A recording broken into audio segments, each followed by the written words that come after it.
విజయమ్మ లేఖకు జవాబు చెప్పే దమ్ము జగన్కు లేదు. ఒక 4 రోజుల కిందట విజయమ్మ ఒక నోటరీ చేయించిన ఒక పత్రం రిలీజ్ చేశారు. అందులో ఏముందంటే, దివంగత ముఖ్యమంత్రి రాజశేఖర రెడ్డి గారు తన 4 మనవలకి సమానంగా ఆస్తిని పంచాలనుకున్నారు. ఎంఓఏల మీద సంతకాలు చేశారు షర్మిల గారు, జగన్మోహన్ రెడ్డి గారు. గతంలో కూడా విజయమ్మ ఒక లేఖ రిలీజ్ చేసినప్పుడు దానికి పూర్తి స్థాయి విశ్వసిస్తున్నా నా కొడుకు అలాంటి పని చేయడానికి కూడా లేఖ రిలీజ్ చేశారు. అంటే ఒక ఎన్నికల ముందు ఎప్పుడో, ఇది పిసిసి చీఫ్గా అయిన తర్వాత 2024 ఎన్నికలకు ముందు, అప్పుడు కూడా విజయమ్మ లేఖలో దీనికి పూర్తి ఆధారాలు సాక్షులుగా విజయసాయిరెడ్డి అలాగే వైవి సుబ్బారెడ్డి గారు కూడా ఉన్నారంటే ఆయన మాట్లాడలేదు, ఈయన మాట్లాడలేదు. బట్ మౌనం నిజమై ఉండొచ్చు. అయితే ఇప్పుడు తాజాగా విజయమ్మ రాసిన లేఖపై కూడా వైసీపీ వాళ్ళు భయంకరమైన అటాక్స్ చేస్తున్నారు. షర్మిలమ్మను అలాగే విజయమ్మను కూడా చూడకుండా ట్రోల్స్ చేస్తున్నారు. అయితే ఇక్కడ అధినేత జగన్మోహన్ రెడ్డి పైన ఉండే అభిమానంతోనో సొంత తల్లిని చెల్లిని విమర్శిస్తున్న ఈ ప్రబుద్ధులు అనాలా, లేదా కార్యకర్తలా, లేదా పిచ్చ అభిమానులా అనాలా తెలియదు. కానీ వీళ్ళలా చేయడం వల్ల అల్టిమేట్గా ఎవరి కుటుంబం నష్టపోతుంది, ఎవరి కుటుంబానికి ఆపాదిస్తున్నారు? రాజశేఖర రెడ్డి గారి కుటుంబమే కదా ఇది.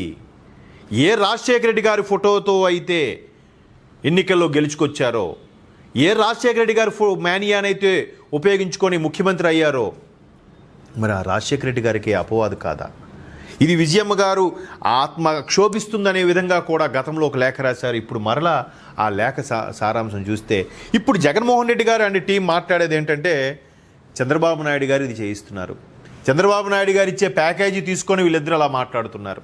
చంద్రబాబు నాయుడు గారు పక్కన నుండి డిక్టేట్ చేస్తే, అంటే సేమ్ ఏదైతే ఒకప్పుడు పవన్ కళ్యాణ్ గారు ప్రభుత్వాన్ని ప్రశ్నిస్తే గత ప్రభుత్వాన్ని, పవన్ కళ్యాణ్ దత్తపుత్రుడని, పవన్ కళ్యాణ్ చంద్రబాబు నాయుడు గారు ఏది చెప్తే అది రాస్తారని రకరకాల సేమ్ అదే ప్యాటర్న్. కానీ ఇక్కడ సొంత తల్లి చెల్లి కదా, అన్నిటికీ ఒకటే మంత్రమా? ఒకే మంత్రం వేస్తే మీ అబాస్ పాలయ్యేది మీరే కదా. సరే, ఇక్కడ షర్మిలమ్మ గారి వాదన ఏంటంటే, దీని మీద ట్రోల్స్ చేస్తున్నారు, వాళ్ళతో చేపిస్తున్నారు, వీటితో నానా మాట్లాడిస్తున్నారు, దుర్భాషలు ఆడిస్తున్నారు.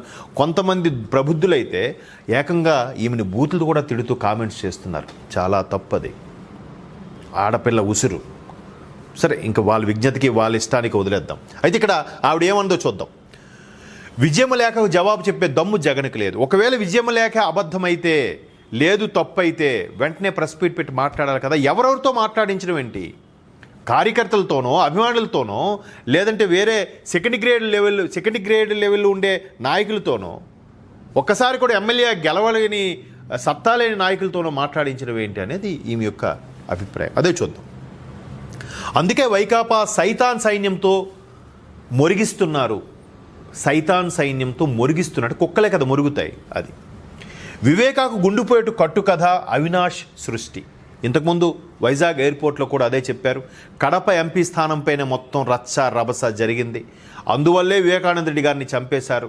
దానికి చనిపోతే ఎవరికి బెనిఫిట్, ఎవరో ఆ ప్రబుద్ధులు తెలియదా అన్నట్టుగా పూర్తి స్థాయిలో పేరొక్కటే మెన్షన్ చేయలేదు. ఖచ్చితంగా ఈయనే చంపాడని చెప్పలేదు, కానీ మిగతా అన్నీ మాట్లాడేశారు. ఆవిడ ఆచితూచి ఎమోషనల్ మాట్లాడారు. ఆ సందర్భంగా ఆవిడ ఒక మాట కూడా అంది, ఇటువంటి అన్న ఉంటే ఇంకా శత్రువు అవసరం లేదు అని కూడా ఒక మాట అంది. అయితే ఆ హత్యపై మాట్లాడితే ఆస్తుల గురించి దుష్ప్రచారం చేస్తున్నారు. జగన్పై పీసీసీ చీఫ్ షర్మిల ధ్వజం. అసలు ఈవిడ ఎప్పుడూ మాట్లాడలేదు కదా. గవర్నమెంట్ వచ్చిన తర్వాత నేను తెలంగాణ వెళ్ళిపోతున్నా అని చెప్పింది. ఆమెతో పాటు విజయమ్మ కూడా బిడ్డతోనే ఉంటా అని చెప్పింది. అప్పుడు కూడా ఏం మాట్లాడలేదు. అక్కడ తెలంగాణ వైఎస్ఆర్ పెట్టినప్పుడు మాట్లాడలేదే, దాన్ని కాంగ్రెస్లో కలిపేసినప్పుడు మాట్లాడలేదే.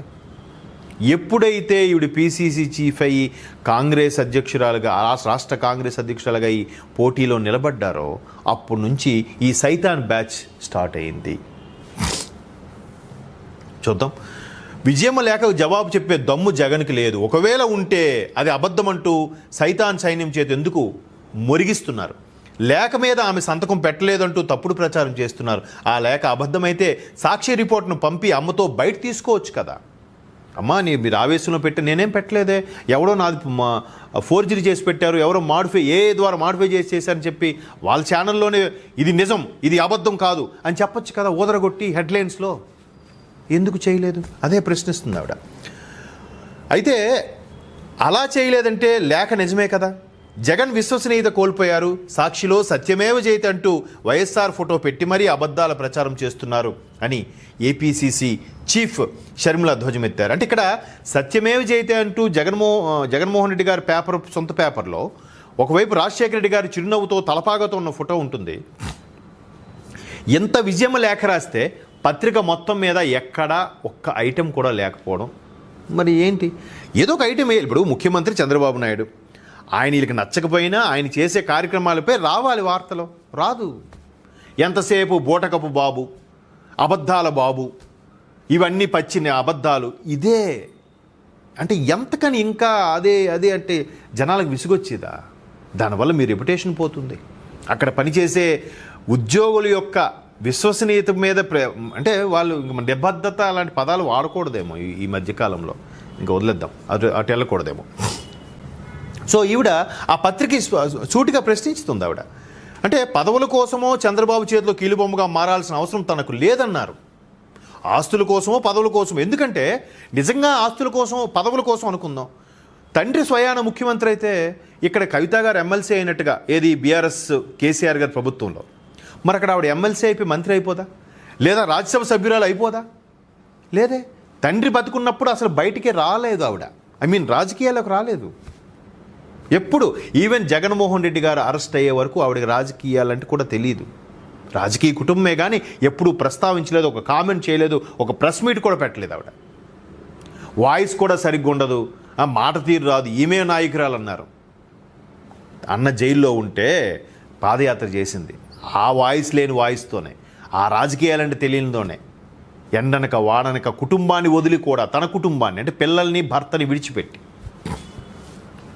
సరే, అబద్ధమైతే విజయమ్మ స్పష్టత ఇచ్చేవారు, ఒకవేళ అబద్ధమైతే ఆమె ఇచ్చేవారు, ఒకవేళ సాక్షి రిపోర్టర్ వెళ్ళకపోయినా ఆమె ప్రెస్ మీట్ పెట్టి.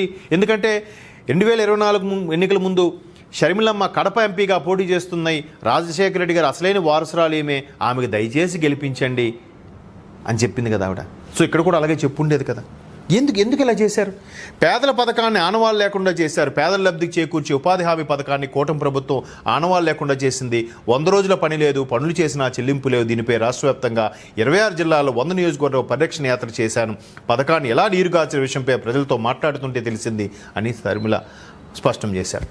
అంటే ఈమె ఒక్క జగన్మోహన్ రెడ్డి గారికి సంబంధించి కాదు, కూటమి మీద కూడా విసులు ఉంది. ఏం చేశారు? మీకు ఛాన్స్ ఇస్తా 6 నెలలు, అంతవరకు ఏం మాట్లాడు, 6 నెలల తర్వాత ఖచ్చితంగా ప్రశ్నిస్తానంది ఆవిడ.